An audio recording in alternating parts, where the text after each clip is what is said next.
In fact, free decolonized education is only going to bring in more problems. Not to say that it's a bad solution, not to say that it shouldn't be something that is implemented. I'm just saying, for that problem of the South African education system failing the youth, the solution shouldn't be free decolonized education. And the reason why I'm saying that is because if you have a multitude of individuals coming in, right, and getting education, right, but we have not really solved the core problem: employment, right, industrialization, right, companies coming in from outside the country, basically investing in South Africa. If we have not solved that, then the free education that we all talking about is not actually gonna solve the problem.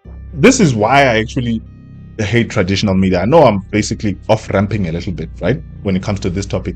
This is why I do not like traditional media. The reason why I hate it is because when they get to a point where they invite the likes of Julius Malema or anybody in that party or anybody in another party, right, they basically do not talk about the core problems, right? They talk about an issue, but they talk about a solution that does not solve the core problem. In this case, they would talk about free education and say that the education system, South African education system, is failing the youth. But free decolonized education does not solve the issue of the system or the education system failing the youth. It doesn't, right? In fact, it makes things worse. It makes things worse because there's going to be multitudes of students coming in from high schools, going into tertiary institutions so that they can actually get employment. But the issue is that we do not have companies or basically business individuals coming in from outside the country to invest in South Africa, build companies, build factories to allow us or to allow our children and young individuals to actually go into those environments and start working and earning money. So traditional media has a tendency of talking about all these things that gloss over the